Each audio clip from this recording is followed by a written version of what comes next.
When we think of modern architecture, we don't usually think of domestic dwellings. The most innovative designs and contemporary materials are usually reserved for the commercial sector and for big buildings. Now, a building like this might seem a trifle strange in your average row of suburban semis, but some people are taking the design of their homes that little bit further, although maybe not quite on this scale. In Doncaster, the great market town of South Yorkshire, blessed with a famous racecourse, a local couple are going to build a striking modern new home. Michael Hird runs his own business in Doncaster, but lives in a village 45 minutes away with his wife Lindsay and their children Lyndon and Max. Now they want to move back to live in town. They found the land in a typical 1930s residential part of the town. The site lies on half an acre of old council land. On one side of the site there's a park, on the other is a busy main road and a rather bleak-looking petrol station.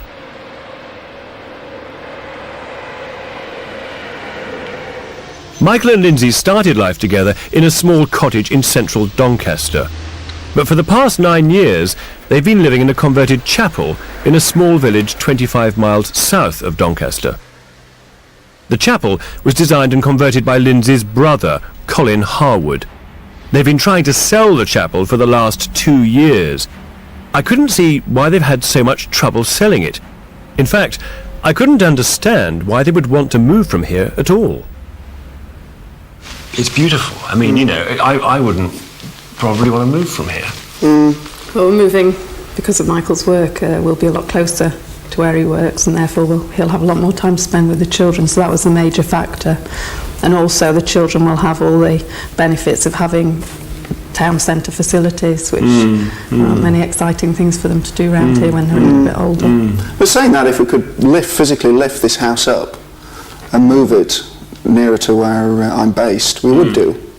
That's one point, but then the other side, we've always said we wanted to build our own house. But having built this place and lived in it, are there things, for example, in the new house that you consider to be developments? I mean, things that are improvements on this place? I would say the space aspect. There's going to be more light in the new property. I really like light buildings, so we've got lots of glass in it and what have you. And with this building, we were very constrained with the actual existing shell. So we built a house within a house, but we had to keep to the 4 walls that were here already. But on the new one, we could, think of what shape can you come up with? So it's not a radical progression then, Lindsay, from an ordinary house to this is a sort of halfway house, this building you're living in now. I'd say so, yes. It's not what I'd call an ordinary house necessarily. The new house is far from ordinary. It's a striking lozenge shape, with walls rendered with concrete which will be painted white. Glass is essential to the main design. Large glass panels run along the top of the building. The walls of the fin-shaped ends will have huge glass sheets reaching from top to bottom.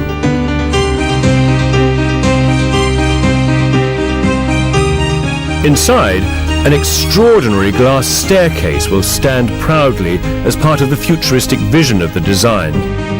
Modernism is all, with clean lines giving a light and airy aspect to the home.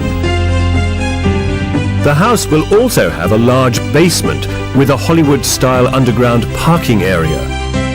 It's a totally 20th century building, whose sleek appearance looks to the future.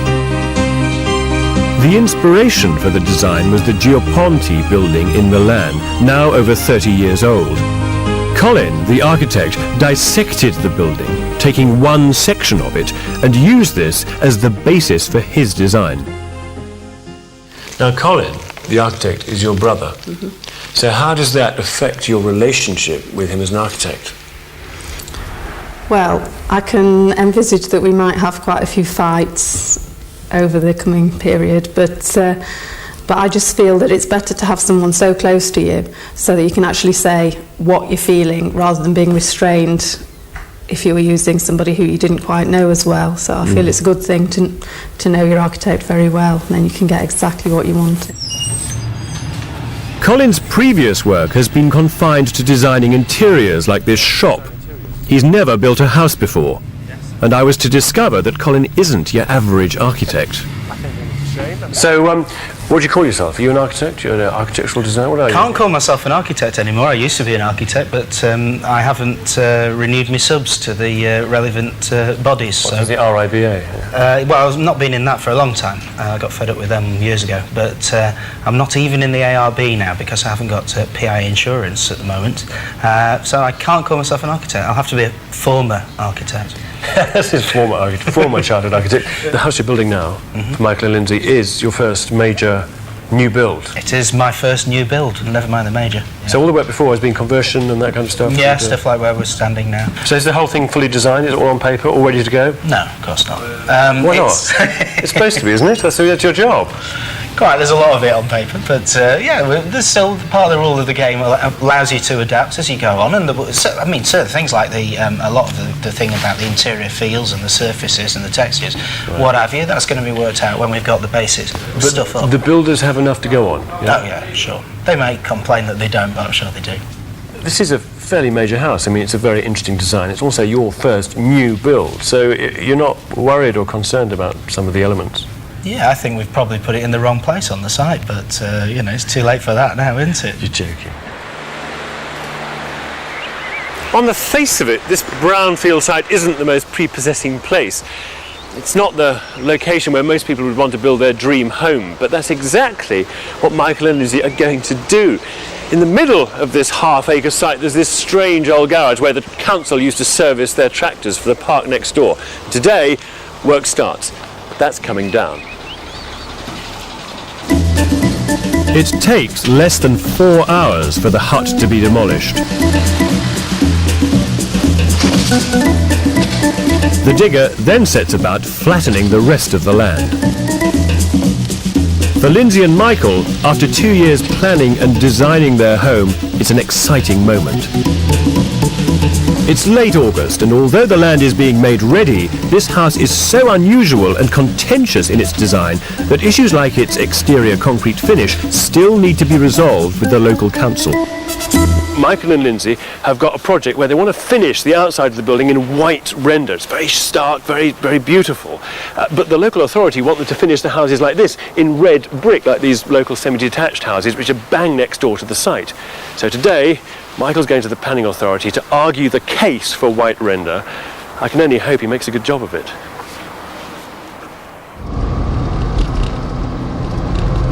The most important thing for me is the white render on the outside of the building, because it's like the old cliche, you don't judge a book by its cover, but you do judge a house by what it looks like on the outside.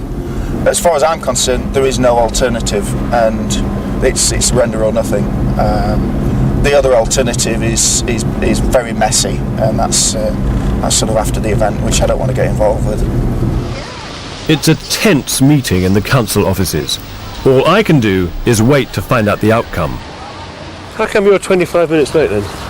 Well, I've just come from a meeting about the planning application that we put in for changing the outside of the texture of the building and everything, and they've gone and rejected it. What, you mean the white render? Yeah. Rejected it? Totally. Outright? Yeah. They say it's not in keeping with the buildings in the locality. So we've got a building over there, there's one over there, the enormous hotel. So what are you going to do? Well, we've got to appeal. That's the only way, because it's people might think that it's, well, so what, brick or render, but to us it's such an integral part of the design. Lindsay will go bananas. Does she know? No, not yet. No, I've just come straight from the meeting. So I'm a bit... So what's it going to be if it's not going to be render? Red brick? Well, it's got to be brick. Yeah. It's ghastly, isn't it? Totally. But we're not going to stop. We're just going to keep going, put the appeal in, and then even if the building's finished, we'll probably just leave it as breeze block, paint it white, because we haven't actually finished. And if they say it's got to be brick, what we'll do is we'll put brick tiles on, and within so many months, we'll render it. It's not exactly a 30 semi, is it? I mean, it's not going to fit in with these other 30 semis. No. Regardless of what you face it with. They've accepted something that's very unique for its area, for anywhere, and yet I think they're just wanting their little pound of flesh. Michael's not going to let the matter rest here. He's convinced that Doncaster Council are wrong about the render. So he's decided to employ a planning consultant to help him fight his case. We went for planning permission a couple of years ago on the side. I think we got it through on the skin of our teeth, really, because of the design and so on and so forth. I think the main reason why we got the planning permission through is that they insisted on this dirty, great big sort of Berlin Wall type situation, so you can't even see the building from the road at all. So that is it. I think it's 4.8 metres high. 4.8? Yeah. So we just want to ditch that, really. All I'm after is changing the outside of the building from brick to white render and ditching the wall. So how do we go about it? Employing a planning consultant means you get expert help, which you may well need if you want a house as unusual as Michael and Lindsay's. It's now January.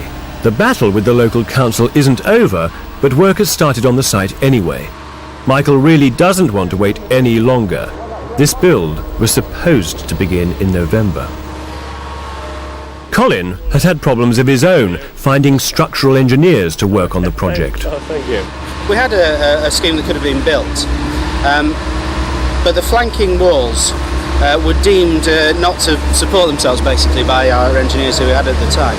And for wind loading, we had a steel frame inside the walls to prop the walls out. Yeah. And I always felt that was a little bit over the top, and I got really quite upset about it. I didn't shout at anyone, apart from myself.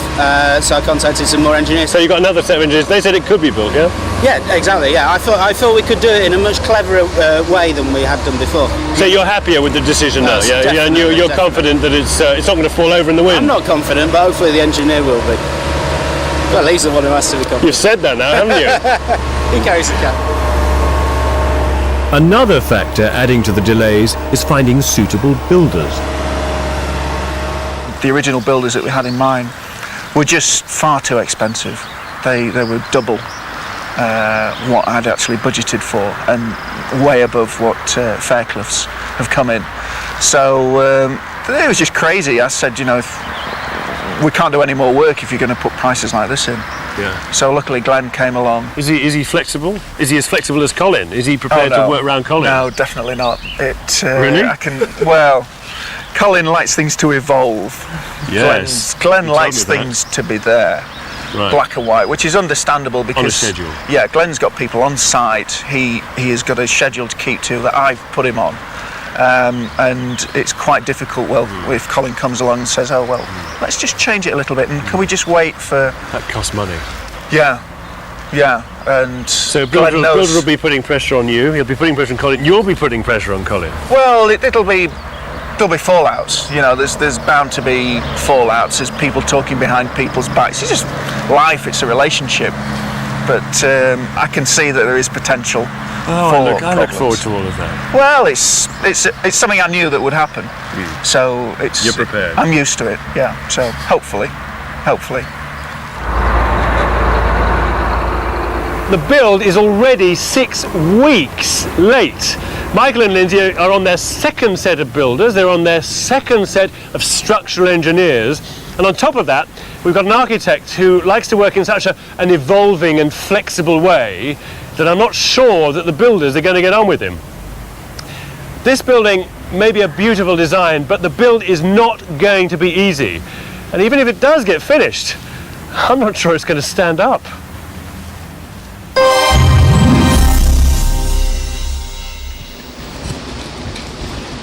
February. With the site resembling a vast archaeological dig, construction of the basement in breeze blocks is now well underway. The builders are already finding the design rather unusual. It's not the sort of house I would have myself now. I think it's trying to be modern. It's going to be like a modern design. Firstly, I prefer something old-fashioned or in keeping with what's already around here. It's just not my cup of tea, really. it will stand out like a sore thumb, yeah. Or should I not say that? For small children, it's often quite difficult to understand what's going on. But Lindsay tries to involve Max and Lyndon with the build as often as she can. Lindsay plans to have a very minimalist interior, but the twins seem to be thinking along different lines. Anything you particularly like in your bedroom? I like a big fat butterfly. Oh, well, we're really a twin sex at the moment, aren't we? That sounds like fun. I think I'd like a big fat slug in my bedroom. Oh no, we've got Daddy after all, haven't we? We don't need a big fat slug. The foundations go in, so the main walls can start to go up. But this is a building with lots of angles, and the moment you have angles, you have complications. I'm not surprised that relations between Colin and Glenn, the head building contractor here, aren't flowing as smoothly as the rivers of cement. So you're coming to terms with this, how shall I say, this, what's the word? Evolutionary? Evolving. It isn't, it's an evolving build. Yes, long build. Long build. You don't know when it's going to be over then? As soon as I can possibly get it over, yeah. You'll be off onto the next one. Yes. But presumably you're more used to working Quickly. yes. with a big spec And details. and detailed drawings. yes, with things on them. Me and Glenn, rather than hitting it off nearly at each other last week, it got quite brutal. You know, it's all just talk, or as they say in football parlance, handbags. But yeah, it's all right. I mean, it's just the usual friction that you get when you're dealing with something like this. I think, to be fair to Glenn, there's a few unknowns there that he'd rather know about. Glenn, you're not responsible for the purchasing on this side, are you? Technically we are, but Colin is involved with the purchasing. Colin is organising the purchasing effectively. Right, so are the goods coming here on time? No. No, they're not. No, they're not. Glenn and Colin are now getting on with each other quite well because they're not seeing each other much. So they just got into a situation where they were just spiralling into total disaster because they just were at each other like knives. So I had to write them a letter each, just saying, just calm down, relax, look, concentrate on what we're doing, don't panic, Mr. Mannering, and just get on with it. I do think that it's just part of the process, and for me, maybe all right, maybe I'm unthinking and uncaring, but it's like watch off as ducks back having an argument with a few builders on a building site. Every job's different. This job is more different than most, so therefore you've got more problems than most. When you wake up in the morning, well, do you think you wish you'd been an accountant, or? No, I just wish we'd have built a square house. But it's not a square house. Its shape is unique, with strange pointing angles and varied levels. The measurements have to be exact so that everything fits. It's late February, the day before the slabs for the first floor arrive. Colin is having doubts about his measurements.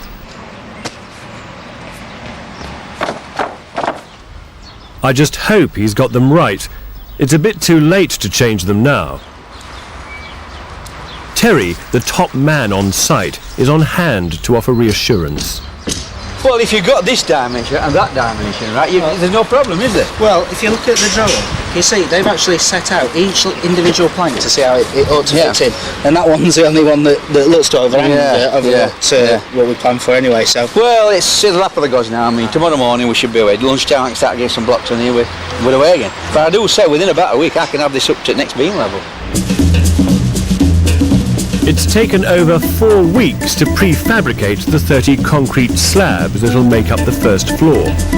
Each one has been tailor-made for its individual position, but this doesn't guarantee they'll fit.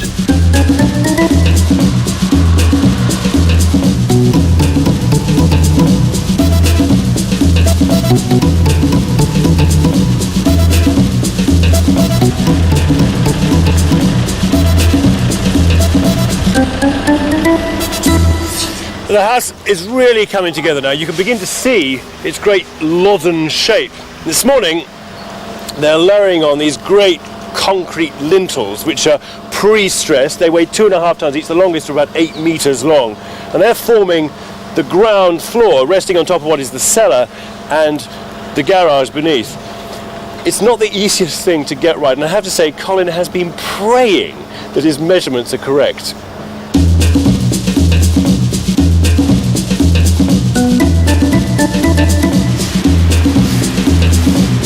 Personally, I'm surprised that each piece does fit comfortably in place, given that they were being fabricated while the walls went up.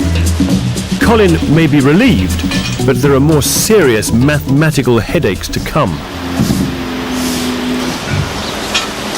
It seems to fit. Well, I think, I had a bit of a worry yesterday. I just measured something wrong. You know, it's easy to get your units muddled up on the tape measure. Yes. But it's okay.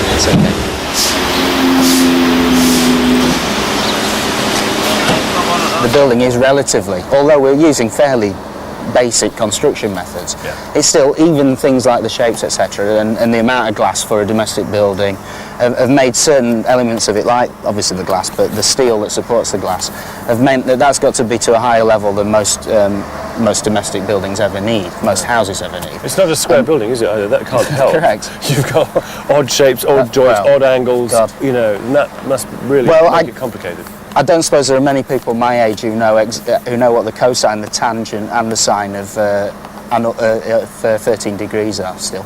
But I know them all because everything's 13 degrees in here, and I'm not very good at maths and never was, so it's been a bit difficult for me. Hence my panicky bringing out a tape measure yesterday and measuring the length of the slabs, etc. Just to make sure they were going to fit. Absolutely, I don't like maths, you know. It's an architect saying he doesn't like maths. Sadly, my dad was a maths teacher, and that's turned me against it, I'm afraid. But although the build is taking longer than anticipated, Michael and Lindsay still haven't sold their current home. This at least means they've still got somewhere to live. Michael runs a successful family business recycling railway sleepers and tracks. To fund the build, he's having to draw on private resources. Who's looking after the budget? Oh, that's all Michael's side of things. I tried not to get involved in that. So do you think there's a chance that the budget could go the way of the schedule? It could all kind of just go freelance and kind of go through the roof? Oh, well, I'm trusting Michael in that. I'm trusting that he knows how much he's got in the bank and therefore how much we can spend on these things. Right. Although he keeps assuring me that it's the best time ever to borrow at the moment, borrow money from banks. But I'm just hoping he won't go absolutely mad. A building like this is more complicated than your average semi. It's incorporating some pretty cutting-edge materials and styles, and Colin is still making adjustments to the design. One of its most contemporary aspects is its use of glass. This will make up 1/3 of the house. It comes in huge sheets and is an important structural element in the design.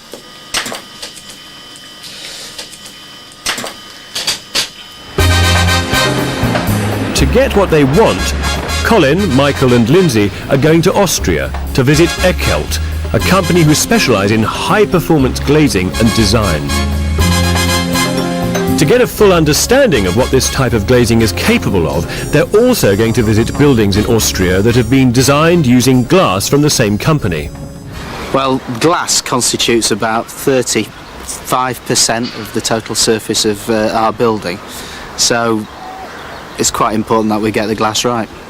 And it's nice to see examples like this where the glass is being used, probably in a relatively similar manner to the way we're going to use it. Very useful for me, because I've not seen that many projects with it in, but primarily for my clients, Lindsay and Michael, to have a look at things, and then they can come to terms with the building they're going to get. Obviously, I often try and keep what the building is going to look like a secret until something appears on site in case they object to it, but just this time, you know, we're showing them it, so. In Vienna, they visit a state school which has recently been designed with the same type of glazing they're hoping to use. But seeing all this glass starts Lindsay thinking about one particular drawback. Well, I suppose, you know, this amount of glass is going to get really dirty, and how do you clean that? This is filthy just here. So how are we going to clean our glass then? There's loads of window cleaners live in our area of Doncaster. I don't know if you ever noticed that. There are just tons of them. We haven't got this in the costing. Got a very good window cleaner. So the window cleaning bill is going to be unbelievable. Rubbish. Depends how clean you want to keep it, doesn't it? Ultra. Well, you can always do something with a long pole and a mop, can't you? I mean, we haven't worried about it in the chapel, because if you notice in the chapel, in the music room, we haven't even washed the labels off the windows. You know what I mean? Well, exactly. That's the least of my worries. Anyway. Well, it's one of my big problems that my clients never take care of the buildings once I've finished with them.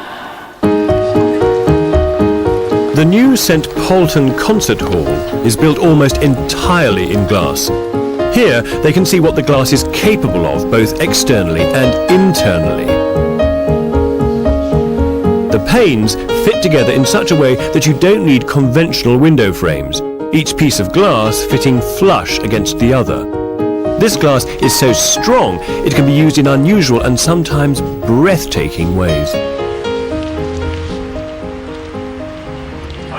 Back at the factory, they're briefed on how the glazing system works.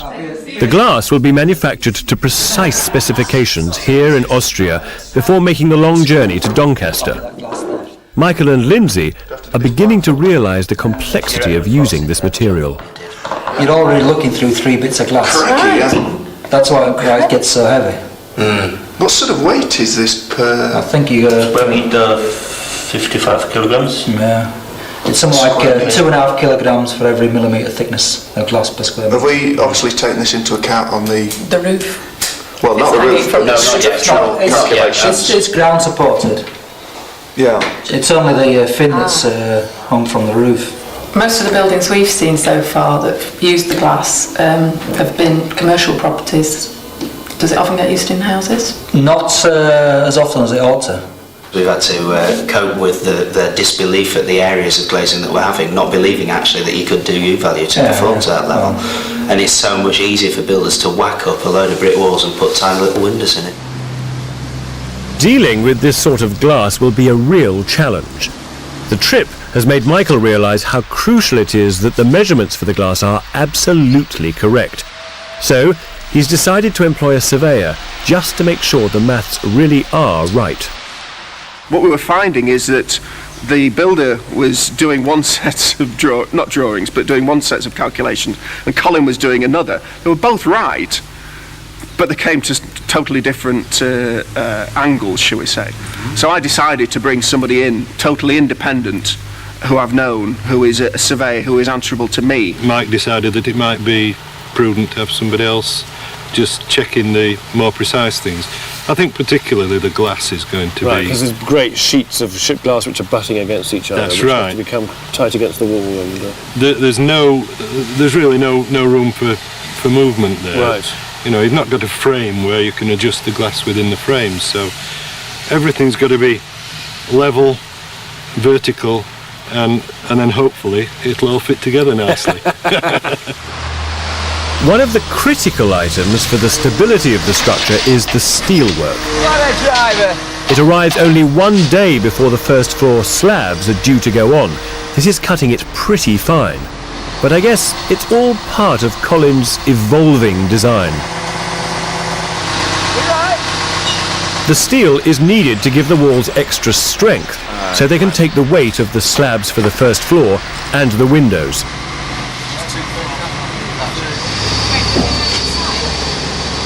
With the steel fitting nicely, the concrete staircase down to the basement is slotted into place. It's now May. Michael has decided to go ahead with the concrete render for the exterior walls. So, has he finally won his battle with the council? Now, the render. That is render, is it? It's like some kind of layer of render that's going to be then bricked over. Luckily not now. What did you have to go to the Secretary of State? Yes. You didn't? Did you really? You went to the DOE? Yeah, with his department, and they came out and did an inspection, the full report, and they sent a wonderful statement back to us saying that the quality of the building is superb. It would be devastating to compromise the design and proceed. Michael and Lindsay have, perhaps eccentrically, lined the driveway with enormous blocks of stone. They're not concrete, are they? No, it's granite. Pink granite. They're huge. Were they from a railway bridge or something? I think they must have been from, one that was taken down, because it's all sort of keyed in with all the the markings for an old bridge. It's like driving into Batman's cave, driving the car into here. Isn't it? Well, that's the kind of effect we wanted. You are going underground. Yes. You know, from You've the surface. conceived of this building quite filmic ways, haven't you? It's kind of James Bond. Well, we're Batman. thinking of another life. You see, we're thinking of what we can move it onto. Glamour in Doncaster. Yeah, available for hire. That's the thing. Yes. That's right. What this way? Take a weapon of your choice. All right. Yeah.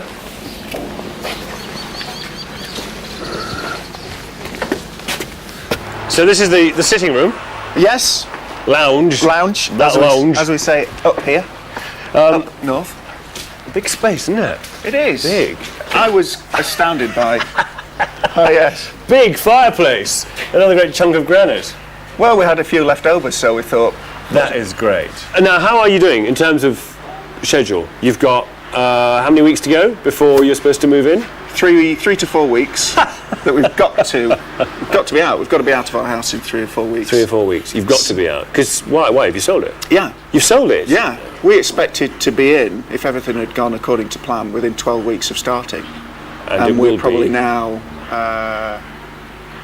4 to 6 weeks behind schedule. How long did you intend that it should take? 12 weeks. And how long is it going to take? I've no idea. Seriously, no idea? No idea. 30 weeks. No. Seriously, yeah. I reckon, for fully, another 12 weeks probably. Because that 12 weeks was always a joke. It was never an achievable aim anyway. I don't think the costs have been affected. Now, if it affected the costs, if my suppliers thought that, oh my God, they're in a rush, therefore let's rip them off, I would be straight onto it. And that's one thing that, even though I've stepped back, I'm keeping a very close watch on all the costs. So as long as they're okay, I'm fine. You're clearly quite worried by all of this. Well, the job is actually supposed to be already finished, handed over. Yeah. So and you can see what it's like. So that's putting a lot of pressure on you. But the client, Michael, seems rather relaxed about all of this. Well, he hasn't had the bill yet, has he? You seem really quite unstressed about it now. Very kind of relaxed, very kind of, it'll be fine, it'll come in more or less on budget, it'll be a little bit late, but... That's a layer about 5 millimetres thick. Inside it's, oh my God! I always think that a building with a strong contemporary design like this one demands equally modern furnishings. So I've got Lindsay and Michael to come down to London to visit a contemporary furniture exhibition to see what they like. This is nice stuff. Here, look. Wow, yeah, I really like that, Michael. What about for the lounge? 2 of those. Well, we'd have to have one a bit bigger. But I'm sure they could make you one. Couldn't they, a bigger one? It's too complicated. I prefer it plain glass. Even sleeker. Yes. That's how we don't want our glass. Oh, dropped it, mate. That's very retro, isn't it? Even the fabric's very retro. Yeah. Reminds me of curling up when I was 3 and going to sleep. It's lovely. You know what this does? Go on, show me. Oh, fab! That is brilliant, isn't it? This is the best bit. It's really smooth, isn't it? This I love. Do you? The wood's very pale, isn't it? I don't know. Yeah, don't you like that? I think it's not this really is to my so taste, I'm comfortable. afraid. So comfy, and it's got a flex in it. Oh, Don't go for it at all. No? Sorry, Kevin. Gin and tonic. Just there, please. Now, look, this may not be your thing, but I have to bring you here. This, for me, epitomises the idea that you can have comfort and minimalism. It's so squishy, it's so soft, it's so, it's everything that your house isn't, because your house is all hard lines, very sleek, and this is just by comparison. It's not very indulgent. Elegant, You're in though. fantasy land, aren't you? Totally. I can feel the testosterone oozing out of you. Feel that. It's so sexy. Welcome to the Barbarella Orgasmatron. Isn't it great? Beautiful. Straight out of Space 1999, this. So where could we fit it in the house? Where can you fit it in the house? In the bedroom? I think in the bedroom. Where else?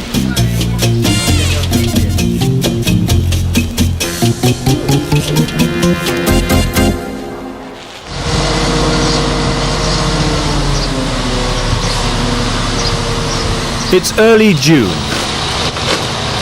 The glass has arrived from Austria, but it can't go in until the roof is finished. But with so much to do, the build is far from a hive of activity. It's ground to a halt. We're doing absolutely nothing at the moment. It's fallow, isn't it? I suppose fallow's when there's no activity, but you know something deep down useful's happening, but you don't quite know what it is. I think we're in our research and development phase.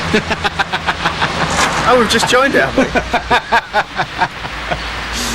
Yeah, well... This is a lull before the storm.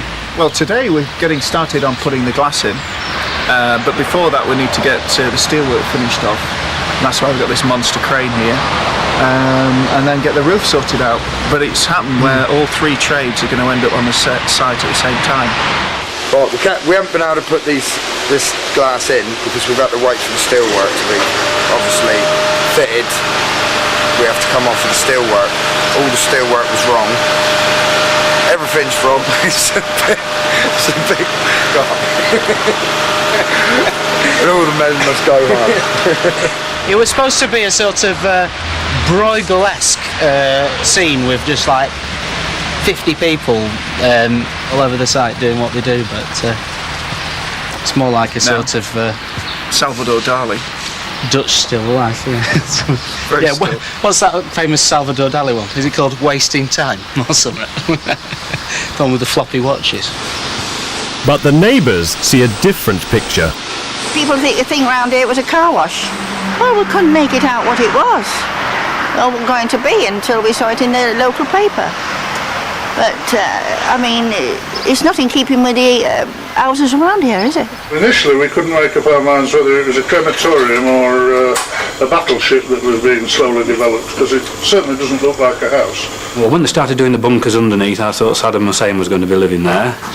Then it moved on to Batman with the with one thing and another, but it grew and grew. I thought it was going to be a warehouse. But as we've got the roof on now, and I'm still waiting, with all the rain we're having at the moment, I'm waiting for the animals to come in 2 by 2. The heavens have opened, and the building may yet turn into an ark. The site has been transformed into a quagmire, causing even more delays. With water on the glass, the dangerous job of fitting it will be even more treacherous.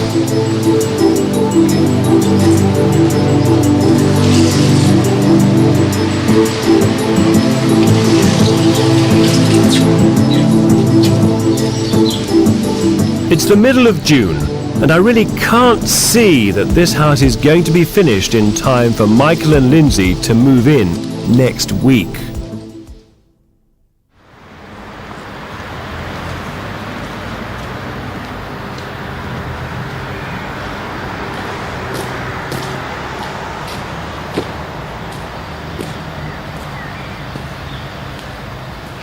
Well, it really isn't finished at all.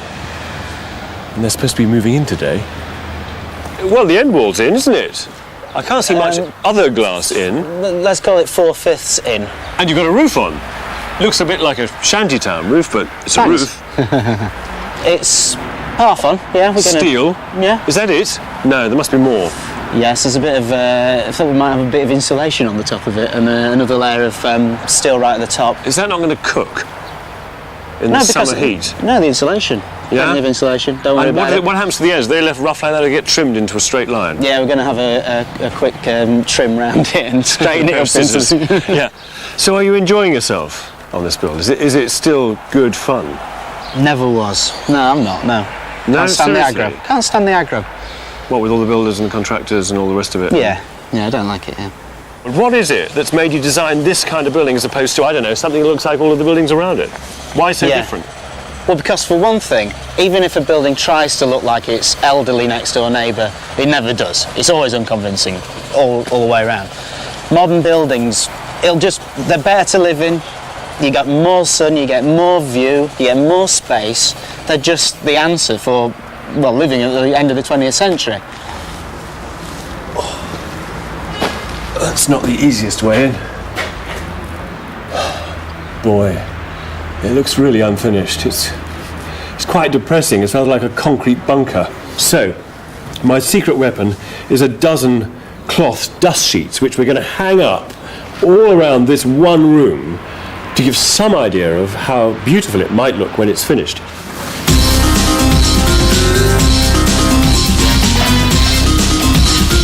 Such a modernist building cries out for radical interior design. Personally, I'd do it all in Barbarella orange and velvet. But after our London trip, I think Michael and Lindsay would go for a more restrained look.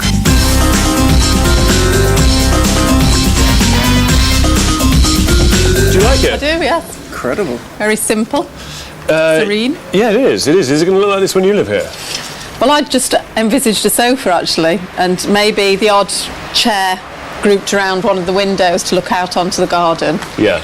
And one That's coffee nice. table. Because when you sit down in the chairs, you look out Yeah, so you're looking of out. the window, so you don't Yes. really get to appreciate the view until you've sat down. Well, that's it, because the windows are so low. Yeah, yeah. And that glass wall now Fabulous. really comes into its own. So come and show me the bit that I haven't done, you know. Oh, no, have we, I'm afraid. That's yours. Don't expect miracles. I don't. And self-assembly staircase there. Yeah. Well, I've lost the instructions, so... Yeah, well, they'll be in German, won't they? So It'll look nice when it's finished. I have to say, you know, it's almost as good as the glass staircase, isn't it? Well, it serves the same purpose, doesn't it? Gets you from one floor to another. Yeah, not quite so stylish. Oh, this looks great. Pile Nice of rubble pile on the of floor. rubble, What's yes. this going to be? The bathroom. The baths will What, be situated composting toilet, grey water recycle system? Wholemeal sandals. there. Sorry.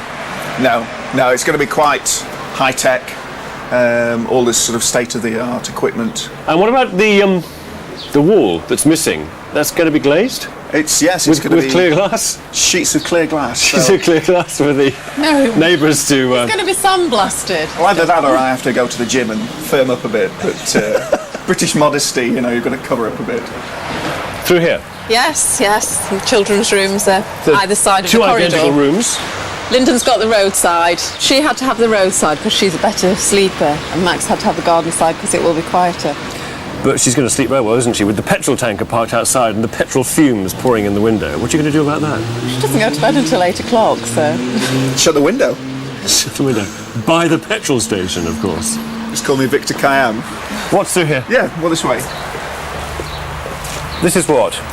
The guest room. All right, yeah. More great views, very good views, and loads of glass here. It's really open, isn't it?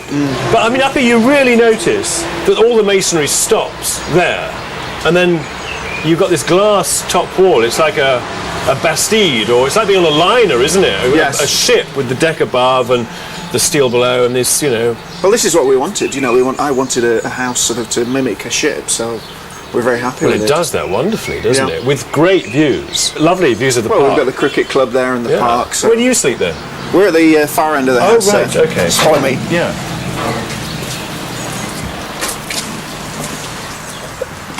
Oh my goodness! You can just sleep in here.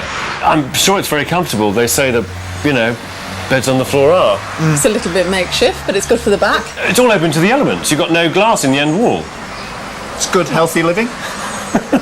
Summertime. Exactly. I'm glad Quite it is. warm. Up here, all of a sudden you see all this Georgian, Victorian, 30s architecture around you, and it's very, very different. I mean, I can imagine this house being absolutely stunning, set by the sea on the Pacific coast. It would be nice Imposing. to have it on a cliff top, but unfortunately Doncaster is not by the sea. And there's no way you would get planning for this house on a sea frontage. do you not think? I don't definitely think you don't would. think so. No. Could always No. move We've it, got couldn't you? got planning for it here. Yeah. Move it. And we also. Just makes them swell up. The house may be a long way from being finished, but that's not going to spoil Michael's birthday picnic. So I'd like to propose a toast Have to fill our glass. to finished projects. Where? Half finished. Half. Nearly there. Yeah, how long is it going to be before it's finished? About a month? Yeah. Do you think? Well, 6 it weeks. depends whether that includes the interior or just the sort of structural Yeah, things. plumbing, windows electrics, all and- that kind of stuff. Yeah. Yes. When are you going to move in? Tonight? Yes. Yeah, hopefully, yes. We've got to. Well, we haven't got anywhere Plumbing, else to electrics? No. How's the security going to be camping here? go. Well, There are a few holes, aren't there? You won't be bringing your jewellery. No, it's on the removal lorry. There are lots of very, very big holes. I mean, rather large points of entry and exit. So is it still the dream? Is it still as pure and as exciting as it was when you started? It certainly is. I think it gets even more exciting every time Really? something else is added, yes. Well, I think it's because the end product is going to be so outstanding, so different, that all the grief and all the turmoil and sleepless nights, this, that and the other, is worth it. Really is worth it. And I would only do this kind of thing if you were doing something totally different and totally unique. You've got to let go. You've got to let go on the design. But it's pointless using an architect unless you're going to let go and sort of go for it. Well, I don't think you ought to compromise the architect in any way, because he has ideas, and also he has trained for 7, 8, 9 years to be in the position that he's in, and therefore he knows what he's doing. You've got to trust the architect. Is this always going to be Colin's house in a small way? Will he always own part of it, as it were, spiritually? I like to think so. I mean, it's a good thing, I think, that he has been so passionate about the build, because otherwise we wouldn't have got exactly what we've got, which is an absolutely fantastic house, really. So you're going to be happy? Yeah, very happy. Despite the fact it isn't yet finished? Hey, yeah, doesn't matter. What's 6 weeks in a lifetime? Now, you haven't told me how much it all cost. So how much was the land that you bought? No comment. Well, I guess it was about 40 grand. Yeah, nearly there. All right, nearly. Okay, so we accept that. And how much does the bill cost? I'm not available to tell you that. It's like asking a lady her age. I guess it's going to have cost 250, 300 to build. I'm More! Not saying anything. More! Not Goodness saying anything. Me, 400. My God, that's no. Can't say. In Doncaster, how much is it going to be worth? I just don't know. have not got a clue. Yeah. I wouldn't sell this house as a house. I know it sounds very silly, but I wouldn't. I would sell it as an office, a unique office. But I don't want to sell it. You know, we're here. I want to be here for at least 20 years, and it was never built as a speculative venture. So at the end of the day, as I've said to you all along, I didn't want to compromise quality. Well, at least one of the windows is in the dining room, so Michael and Lindsay are able to have the first of many rather drafty meals in their new home, while the children remain safely tucked up down the road at their granny's. I just wish the house were as finished as the birthday cake. What I hope this series has shown is that building your own home is all about taking risks. And perhaps the biggest risk for Michael and Lindsay is the act of putting their faith in modern architecture, something which most people are still afraid of. They're that very rare thing, true patrons. But they've also taken a risk in employing Colin, a true maverick architect. His fluid approach to designing this suits them down to the ground, but it's an approach which many people, many clients, and many builders for that matter, just aren't yet ready for. The result, however, looks as though it's going to be worth it. This is a bold, uncompromising design, and I'm pretty sure that this is also going to be an elegant, beautiful house, perhaps even a landmark building for Doncaster.